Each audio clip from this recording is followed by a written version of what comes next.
मैं हूं आपके साथ धर्मिष्ठा और आप देख रहे हैं हमारा खास कार्यक्रम। संसद पर आतंकी हमले की 22वीं बरसी पर आज बुधवार को लोकसभा में उस वक्त अफरा तफरी मच गई जब विजिटर्स गैलरी से दो युवक अचानक नीचे कूद गए। उस समय लोकसभा में बीजेपी सांसद खगेन मुर्मू अपनी बात रख रहे थे। युवक सदन की बेंच पर कूदते हुए आगे बढ़ने लगे। इसी बीच उन्होंने जूते से निकालकर कुछ स्प्रे किया, जिससे सदन में पीला धुआं फैल लगा। पूरे सदन में भगदड़ मच गई और खालिस्तानी आतंकी गुरवंत पंत सिंह पन्नू ने संसद पर हमले की धमकी दी थी। इसके बाद से ही दिल्ली पुलिस अलर्ट पर थी। फिर भी 5 लेयर सुरक्षा तोड़कर लोकसभा में प्रदर्शनकारी घुसे और हंगामा किया। लोकसभा में प्रदर्शन कर रहे युवकों को कुछ सांसदों ने घेर कर पकड़ लिया। बाद में सुरक्षा कर्मियों ने दोनों को गिरफ्तार कर लिया। उनके नाम सागर शर्मा लखनऊ और डी मनोरंजन मैसूर है। कांग्रेस सांसद गुरजीत सिंह औजाला ने बताया कि मैंने हंगामा करने वाले को सबसे पहले पकड़ा। युवकों की गिरफ्तारी से पहले कुछ सांसदों ने उनकी पिटाई भी की। यह सब देखकर स्पीकर ने सदन की कार्रवाई को दोपहर 2 बजे तक के लिए स्थगित कर दिया। जब दोनों युवक संसद के अंदर हंगामा कर रहे थे, तभी 2 अन्य अमोल शिंदे लातूर महाराष्ट्र और नीलम हिसार संसद के बाहर नारेबाजी और प्रदर्शन कर रहे थे। पुलिस ने उन्हें भी गिरफ्तार कर लिया। आपको बता दें, पुराने संसद भवन पर 13 दिसंबर 2001 को 5 आतंकियों ने हमला किया था।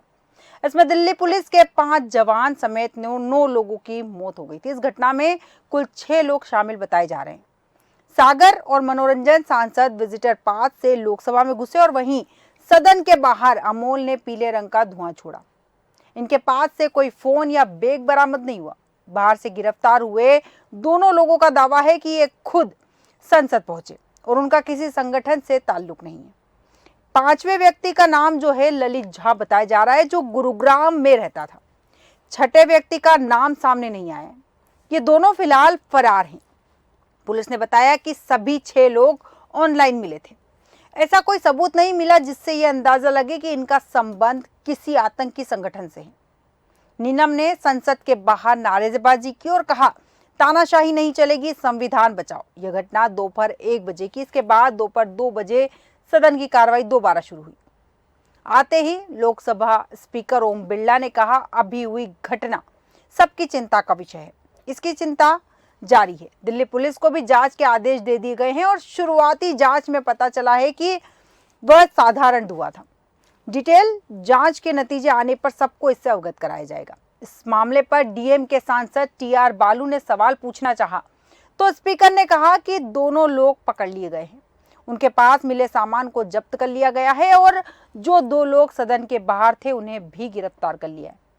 इसके बाद कांग्रेस सांसद अधीर रंजन चौधरी ने कहा कि 2001 में संसद पर हमला हुआ था। आज फिर इसी दिन हमला हुआ है। क्या इससे साबित होता है कि सुरक्षा में चूक हुई है? अमेरिका में रहने वाले पन्नू ने वीडियो जारी करके कहा था, हम संसद पर हमले की बरसी वाले दिन यानी 13 दिसंबर या इससे पहले संसद की नींव हिला देंगे। पन्नू ने संसद पर हमले के दोषी अफजल गुरु के साथ एक पोस्टर जारी किया था। पन्नू का वीडियो सामने आने के बाद दिल्ली पुलिस के एक अधिकारी ने कहा था, किसी को भी कानून व्यवस्था बिगाड़ने की इजाजत नहीं दी जाएगी। जब संसद चलती है तो हम हाई अलर्ट पर रहते हैं ताकि कोई भी किसी तरह की गड़बड़ी न फैला सके। लोकसभा सांसद खगेन मुर्मू ने बताया, मैं स्पीच दे रहा था, तभी दाईं तरफ से आवाज आई तो मुझे लगा कि कोई आ रहा है। सामने की तरफ से सांसद और सिक्योरिटी गार्ड पकड़ो पकड़ो चिल्लाने लगे। वे हाथ में कुछ लिए थे जिससे धुआं निकल रहा था। सदन में धुआं भर गया और युवक सीधे स्पीकर की तरफ जा रहा था। तानाशाही नहीं चलेगी का नारा लगा रहा था और उस वक्त स्पीकर की कुर्सी पर राजेंद्र अग्रवाल बैठे थे। सदन की गैलरी से कूदे दोनों युवकों में से एक को कांग्रेस सांसद गुरजीत सिंह औजला ने पकड़ा। इस दौरान उनके हाथ में भी पीला रंग लग गया। एक सीनियर पुलिस अधिकारी के मुताबिक अभी तक जानकारी है कि इन लोगों के पास जनरल विजिटर है। ऐसे पास के लिए पहले से आवेदन करना पड़ता है, बैकग्राउंड चेक किया जाता है। बिल्डिंग के अंदर भी सिक्योरिटी चेक्स और स्कैनर्स होते हैं। ये लोग सिक्योरिटी को चकमा देकर लोकसभा में स्मोक कैनिस्टर्स के साथ दाखिल हो गए। संसद की कार्यवाही देखने के लिए संसद का एंट्री पास बनवाना होता है। इसके लिए संसद सचिवालय में आवेदन करना होता है। इस आवेदन को किसी एक सांसद से वेरीफाई कराना होता है। लोकसभा में 15 नवंबर 2019 को जारी संसदीय और अन्य मामलों संबंधित जानकारी के दस्तावेजों के मुताबिक सांसदों को यह बताना होता है कि वे उन लोगों को व्यक्तिगत रूप से अच्छी तरह से जानते हैं जिनके लिए वो विजिटर्स पास का आवेदन कर रहे हैं।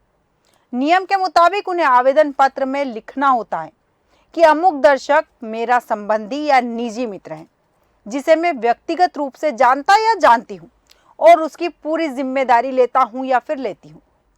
आवेदन पत्र में दर्शक का पूरा नाम और जानकारी स्पष्ट अक्षरों में लिखी जाती है। जानकारी में कमी या गड़बड़ी होने पर विजिटर्स पास जो है जारी नहीं किए जाते। आवेदन पत्र में दर्शक का पता और संपर्क नंबर सहित संपूर्ण जानकारी मांगी जाती है जिसका बाद में पुलिस वेरिफिकेशन भी होता है। जनरल विजिटर्स पास के लिए एप्लीकेशन विजिट की तारीख से एक दिन पहले हर हाल में पास के निर्गम प्रकोष्ठ में देना होता है। इसके बाद पास जारी हो जाते हैं। ये पास एक नियत समय के लिए इशू किए जाते हैं। वक्त पूरा होने के बाद संसद के अंदर रुकना या जाना मना होता है। संसद की सुरक्षा संभालने वाली पार्लियामेंट सिक्योरिटी सर्विस ने 2010 में जारी मैनुअल के मुताबिक सबसे पहली लेयर में संसद के मेन गेट पर चेकिंग होती है। यहाँ आपके फोन और अन्य इलेक्ट्रॉनिक और मेटेलिक उपकरणों को जमा कर लिया जाता है। यह आमतौर पर दिल्ली पुलिस के जिम्मे होता है। पब्लिक गैलरी की चेकिंग पोस्ट पर संसद सुरक्षा के कर्मचारी door frame, metal detector, hand held metal detector से जांच करते हैं।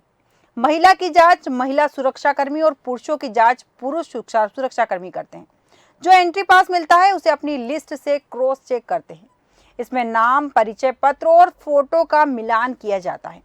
अंदर जाने से पहले दर्शकों को सारे नियम बताए जाते हैं कि उन्हें क्या करना है और क्या नहीं। इसमें नारे लगाना, पर्चे या फिर कोई अन्य आपत्तिजनक वस्तु फेंकने का प्रयास करना और कूदना या प्रयास करना प्रतिबंधित है। दर्शक दीर्घा में बैठने के दौरान भी आपके आसपास गार्ड्स मौजूद होते हैं। बातचीत या फिर शोर या किसी तरह की हलचल देखते ही वो आपको वहीं रोक देते हैं। अव्यवस्था की शंका होने पर आपको दर्शक दीर्घा से बाहर निकाल दिया जाता है। लोकसभा में सुरक्षा की चूक की अच्छी तरह जांच की जाएगी। इसके लिए सभी पार्टियों के सांसदों की बैठक बुलाई गई है जिससे उनकी चिंताएं भी एड्रेस की जा सके। बड़ा सवाल यहाँ यह है कि इस तरह की चूक हुई कैसे। 5 लेयर की सुरक्षा होने के बावजूद, इतने सिक्योरिटी गार्ड होने के बावजूद वो लोग अंदर घुसे कैसे और इतनी सुरक्षा लेयर को उन्होंने तोड़ा कैसे।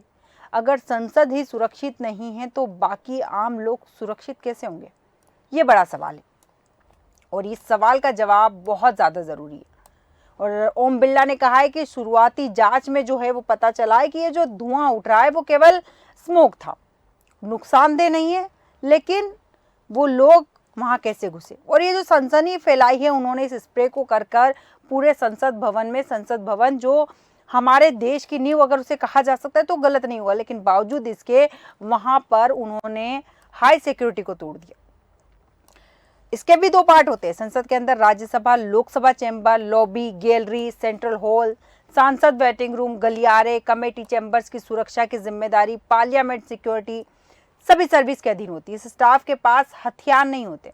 बाहरी परिसर में संसद भवन परिसर की दीवारों से लगे इलाके की सुरक्षा होती है। पार्लियामेंट सिक्योरिटी सर्विस इसके लिए दिल्ली पुलिस की मदद लेती है।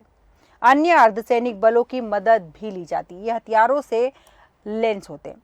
पार्लियामेंट सिक्योरिटी सर्विस के काम भी महत्वपूर्ण होते हैं। वीआईपी, वीवीआईपी और सांसदों की सिक्योरिटी कोऑर्डिनेट करना, संसद में आए एक्स्ट्रा व्हीकल, लोग और अगर कोई सामग्री आती है तो उसका कंट्रोल और निगरानी करना, Rajya Sabha chamber, gallery, central hall और संसद परिसर के अन्य क्षेत्रों की सुरक्षा करना भी उनका काम होता है। बावजूद इसके, इतनी सिक्योरिटी के बावजूद भी कुछ लोग अंदर घुस जाते हैं। संसद भवन में घुसने के बाद में वो सुरक्षा व्यवस्था को सेंध लगा देते। अब देखना दिलचस्प होगा कि इस हमले के बाद में या उन लोगों के सुरक्षा व्यवस्था में सेंध लगाने के बाद में कितनी कार्रवाई होती है और अब संसद की सिक्योरिटी कितनी मजबूत होगी। हमारे आज के खास कार्यक्रम में फिलहाल इतना ही। आप बने रहिए देश न्यूज के साथ।